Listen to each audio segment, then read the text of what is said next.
Hey listeners, it's your host, Dacia. So sometimes, as you may know, I'm a little slow on the uptake. In this episode, for example, it took me a good half hour to really wrap my head around what our guest, Robert Walp of the Houston Brass Band, was actually describing to me.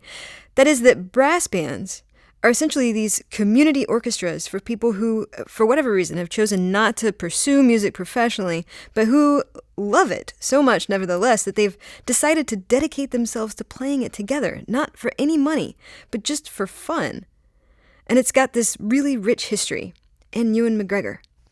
And he touches on something else in this episode, too, which is the often hair's breadth of difference between professional musician and non-professional musician, and I think that's really interesting food for thought. So, sorry that you're about to listen to my brain work very slowly, but if for some strange reason you enjoy listening to the sound of my brain working very slowly and you come back and listen to it every single week, make sure that you go to iTunes and subscribe to us and rate us and review us because it helps us toot our horn to the powers that be about what an awesome podcast this is. I am so sorry, by the way. Todd made me say that. Enjoy the episode. My name is Dacia Clay. I'm the audio librarian here at Classical 91.7. While I'm a real librarian, I have a deep, dark secret. I know very little about classical music. I grew up listening to rock, and I know something about jazz. But when it comes to classical, I really want to learn. So, every week on this show, a classical music expert will give me a piece of classical music they think I should know, and then we'll discuss it. Come learn with me in the classical classroom.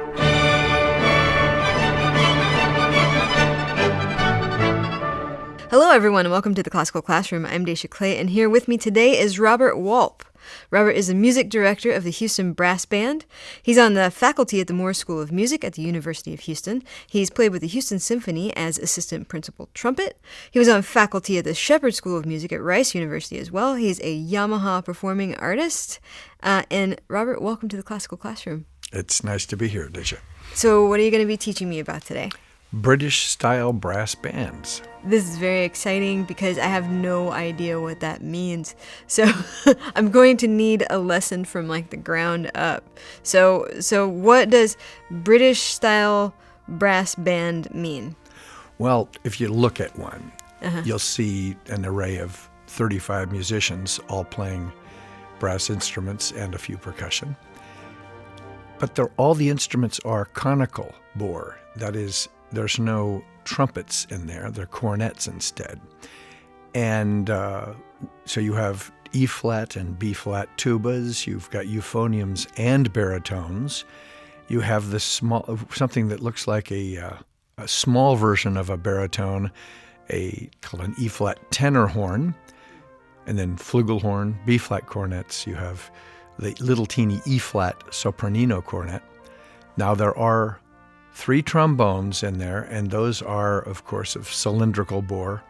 Trombones were instruments that were, of course, capable of playing all of the notes of the scale, all the notes between the bugle tones that the trumpets could play. Mm-hmm.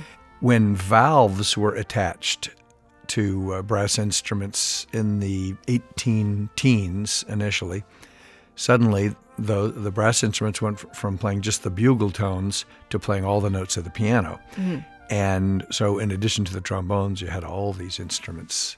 And they were incorporated into brass bands as early as the 1820s. Uh-huh. The instruments were brand new.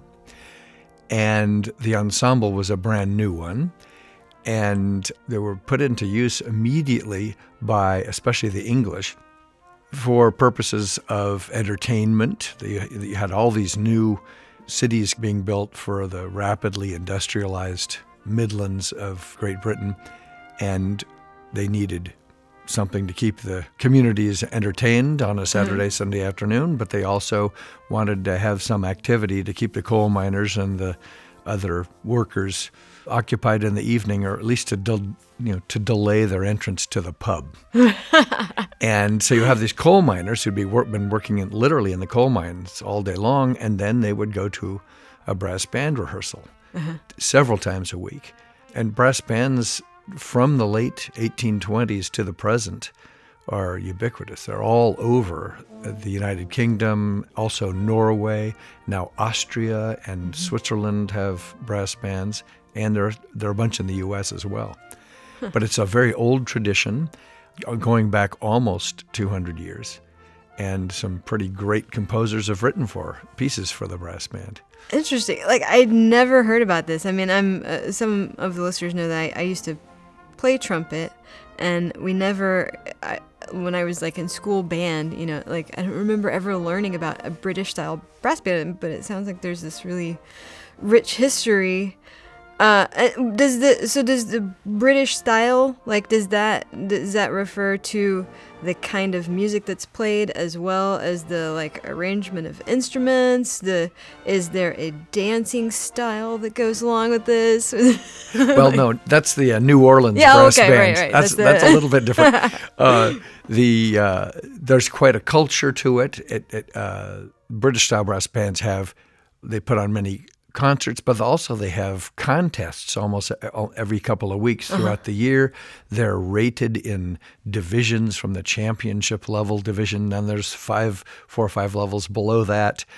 There's the British Nationals every year in the Royal Albert Hall in London, which is a very big deal. And there's a charming movie from the mid-1990s called Brassed Off. With Ewan McGregor. Exactly. Who is one of my favorite people in the world. Yeah. I remember that movie. 10 years ago, you were so full of fight. Now you just blow your bloody trumpet. It's a bloody euphonium. It's a terrific movie. It's a charming little movie. And the lovely thing is that it's the essentially true story of the Grimethorpe Colliery Band. A colliery is a coal mine, which, as the coal mine was being put out of business by the Thatcher government, what they call, lovely euphemism, is being made redundant.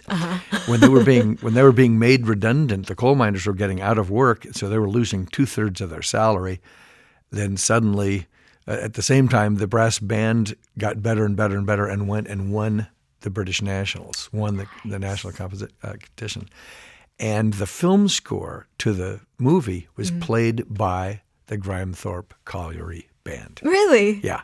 That's so cool. Yeah. And these are all amateurs. They're not paid. And I mean, it's just a remarkable, there's a remarkable level of music making in these bands. And the championships, the contests are followed with a rabid ferocity by fans that closely resembles that of the soccer club fans. Yeah. So is it like when you go to a classical music performance, typically like people don't clap until the end of a movement? Is that like at these performances, are people just whooping it up? Like no, not so much. But there are fans that just swear that on my, you hear these guys on the BBC occasionally talking about, on my deathbed, I'll never listen to the Black Dyke Mills Band or the so and so's, the Yorkshire Building Society Band and all these things. But they're very fierce in their loyalties, and they're followed like sports teams. Do they have like mascots and like? They have uniforms. And they have the military tinge to the look of them. And they have stand banners. They're banners that hang on the music stands. And culture of it is of and by the people, the workers. So the people attending the concerts are also from the same community and the same socioeconomic level. And I mean, you literally have coal miners in the audience and coal miners playing, or it's now, of course, there are not so many coal mines there, but it's very much the rule to see a brass band attached to almost every major organization or institution. Wow. So there'd be the police academy will have a band. I mean, I first heard British brass bands live in Glasgow, and I was cooking dinner for my then in-laws, and I was listening to the BBC, and there's this phenomenal brass band performance going on. And then the announcer comes on, and lo and behold, it's a live broadcast of a competition across the street from me at the University of Glasgow. So I let my then wife go ahead and cook the rest of the meal, and I ran across it, and I was enthralled. Especially youth brass bands. The Scottish National Youth Brass Band of Scotland just knocked me out. They played Elgar, Enigma Variations, and all sorts of major orchestral pieces and transcriptions. Well, you mentioned that there are people who compose for these brass bands. And are we talking like just sort of, I don't know, random guys from the community? Or are we talking about like major classical composers? There is a genre of contest pieces. They have to come up with new contest pieces every year. So the very best composers are commissioned to write these things. But if you go back to, like, I think in 1937, Gustav Holst wrote the Moorside Suite. He was commissioned. Elgar did a commission.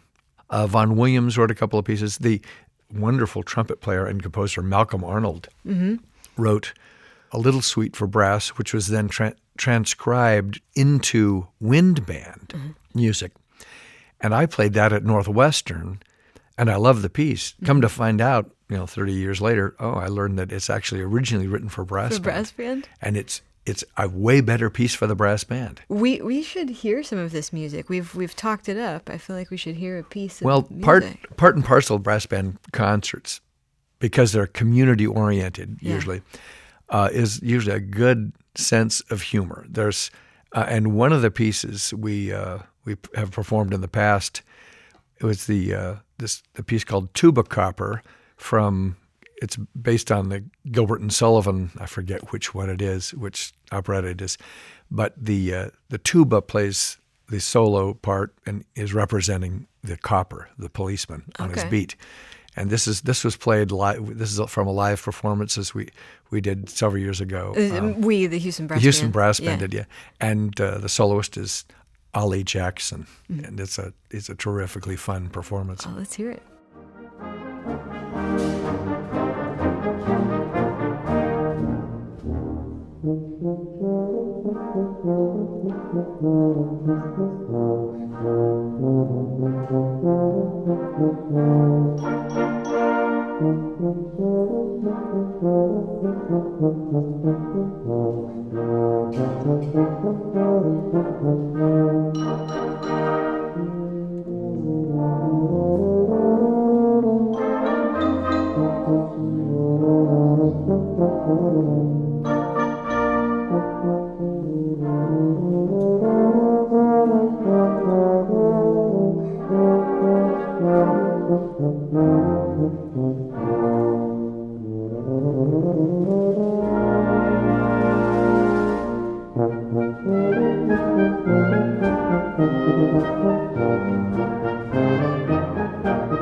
That's the little E-flat cornet playing way up high above the tuba.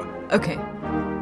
We were talking a little bit about cornets before we started recording, because that's what I played on when I was a kid, and you were saying that the American cornets that most kids play on here in bands and things like that are different from the British cornet, which I did not know. Yeah, most of the cornets, almost all of them in the U.S., are built out of trumpet parts, but then wound differently. So you have, it's essentially cylindrical tubing, whereas the British cornets are much more difficult to manufacture because they're conically bored all the way through. What does that mean, conically bored? That means it starts out very, very small bore, and the bore continually, gradually gets larger and larger through the length of the whole tube, all the way to the bell. That's interesting. Yeah. So basically, if you pulled it out into one straight line, it would go from narrow to wide to the bell. Exactly. Yeah. Oh.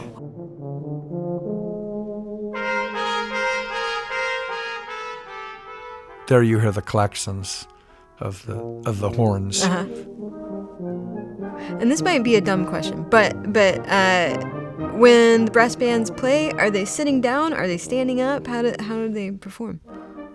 That's a really good question. Oh, okay. Good. No, sitting down, just Okay. like a symphony orchestra. Gotcha. Or a wind band. Okay.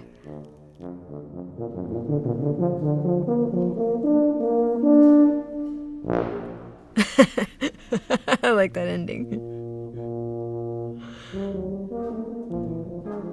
Oh, it was not an ending. I was wrong. I think that was something that the soloist just decided on in the moment. That's great. So how many members are in a typical brass band? Like what kind of numbers are we talking about? It's 33, 35, 36, something like that. Okay. Usually the brass band will carry a few more in order that when somebody's out of town on business or something that you have all the parts covered. Yeah. But it's a fairly small ensemble, and almost just about everybody is one on a part. Okay. It's a very accountable sort of group to work with. Wow. Yeah. So most of these are community bands, and so they're not being paid to do this, I'm assuming, and so they're just coming out and playing together, like when there are rehearsals, and like what does what does a brass band do? What do they? You were talking about the history and how they would get together sort of after work before going to the pub. But what does a modern British brass band do? Actually, it's still very much that way. The going to the pub activity at the end of the rehearsal seems to be very, very important. And indeed, it is after work. We have doctors and lawyers and all sorts of people from different walks of life, including a lot of music educators who come to rehearsal on a Monday night, and I know how tired they are. Yeah. And to get them to want to come is a bit of the challenge. Mm-hmm. So rehearsals have to be organized and focused, and that's my job. And even though they get a lot of pretty firm direction from me, the players seem to want to come and do that because playing the music well is so satisfying, and the audiences respond. And you came from the Houston Symphony, where you were playing with a symphony orchestra, and you came to this, so you were bringing that sort of discipline and aesthetic to the Houston Brass Band. That's an interesting transition to make. Well, it really is. One time, somebody said, are you trying to make this into a professional organization? I said, I don't even know what that means. because once upon a time, I was washing dishes in an Italian restaurant in Chicago. And then I came down here to Houston, and it's funny, it's 33 years ago today, I won an audition for the Houston Symphony.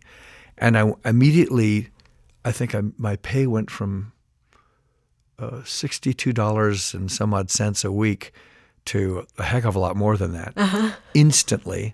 And did I become a better player? No. I was unemployed before as a trumpet player, but I was plenty good. And I don't even know what the term amateur musician means. When I hear British brass bands, wow, they could play anywhere with anyone. And I know I've got a bunch of friends in English orchestras who go and play in British brass bands. Is that an amateur? I don't know what that is. Yeah. And I've never been able. I just think there's to paraphrase Duke Ellington, there's good musicians and then there's the other type. And the enthusiasm in a brass band is just marvelous. It's a really great thing. But the level of players in there, I've got the solo tenor horn player. Now, a tenor horn doesn't exist outside of a brass band. This fellow is an attorney and is a terrific musician. He played in the New World Symphony, the training orchestra in Miami Beach, the one run by Michael Tilson Thomas. And, he's a gnat's eyelash away from playing in a major orchestra. Many of his people he played with did get jobs. But instead he becomes an attorney. He's a fine musician, and he's a delightful tenor horn player. And it's just so interesting, this sort of people who come to us, who want to play with us. But there is this culture of, it is a little blue collar, and yet sometimes we're playing pieces that are exquisite and they're terrifically difficult. But still the mood in rehearsal is also, usually it's very, I'm very demanding, but the humor is terrific. Yeah. We have a marvelous bass trombonist named Lane Rockoff, who's a complete card. And the first time I was conducting a transcription of Franz Liszt's Les Préludes, great orchestral tone poem, I was going through the score and Then I paused and made the mistake of speaking my thoughts. And it just came to mind, and I looked up and I said, even though I have all these decades of experience, almost all of it's, with kind of substandard, not very good conductors. And immediately Lane said, yeah, just like us. And the whole room did what you just did. Everybody laughed. And you're in the right room when that's the mood. Yeah. Because people are very serious, but, especially if you can take a swat at a conductor, what are we going to do? Lower his pay? Right. There's a great levity about it, and there's a great sense of friendship and enthusiasm inside the group.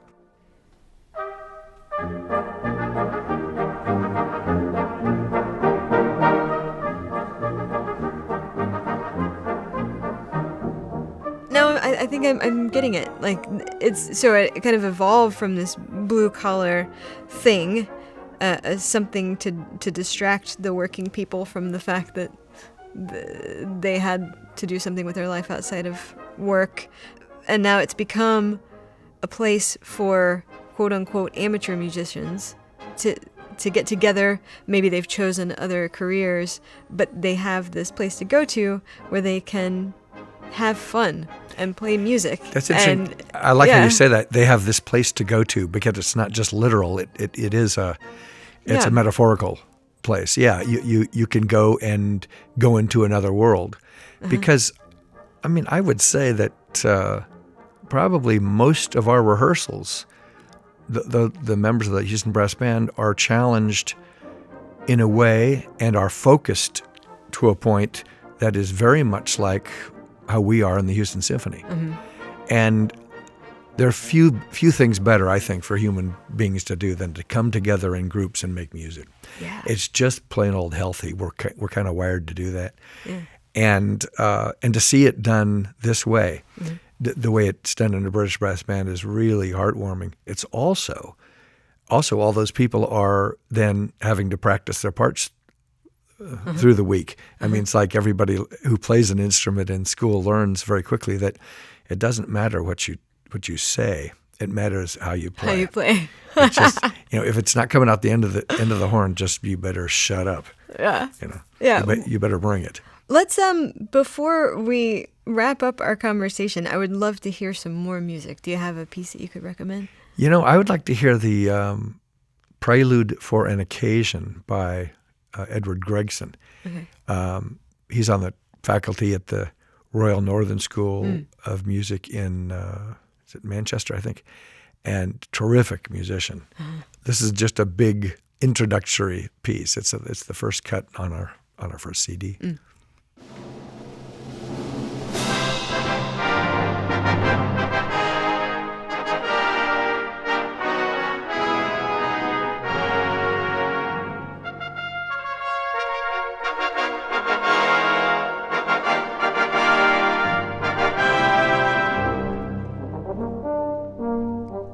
Now that sounds British, doesn't it? It sounds very British, with a hard T, British. Yeah. Yeah. Well, you should always have tea if you're British. I think you have to. But there's this reserve and this stateliness to it that I really enjoy. And and Gregson comes directly from Vaughan Williams and Elgar and Stanford.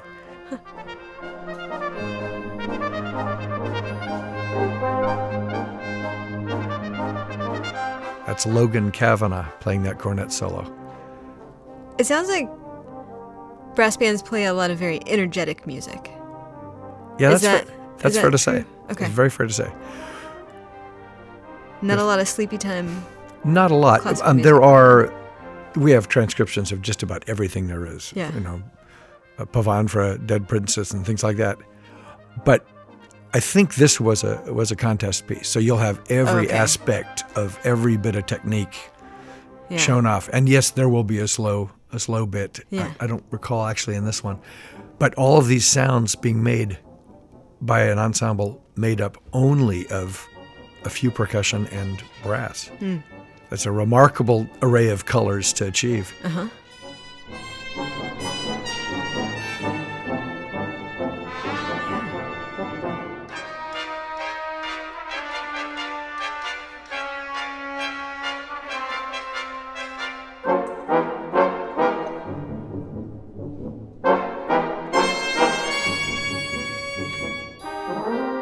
It's really playful.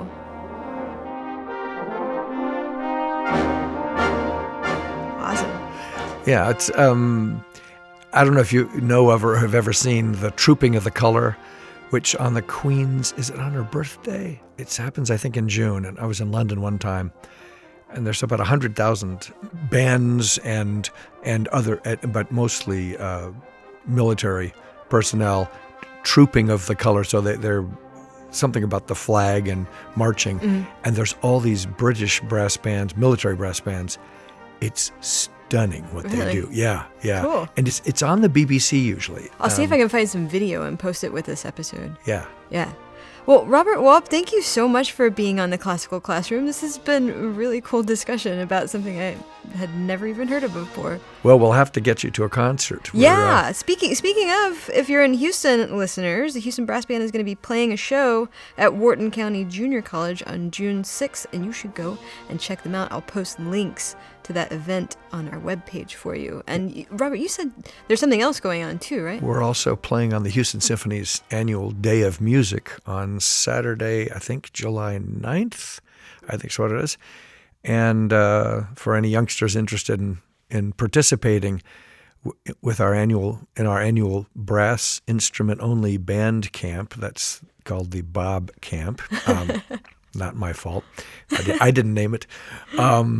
That's on June 17, 18, and 19 at Lanier Middle School. Okay. And the culminating event of that is a concert in which the kids get to sit within the Houston Brass Band with whom they've been working over the whole weekend. Well, cool. I will put links up to that too. So that does it for this episode of Classical Classroom, everyone. For more Classroom, go to houstonpublicmedia.org/classroom. You can also follow us on YouTube, Twitter, Tumblr, and SoundCloud. Don't forget to rate and review us on iTunes, lest bad karma befall you. Thanks today to audio producer Todd Trombone Shorty Holslander for twiddling knobs. Thanks to editor Mark DeClaudio for his piercing Miles Davis eyes. Thanks to Robert Walp for being here today. Thanks to me for saying words, but most of all, thanks to you for listening. We'll catch you next time.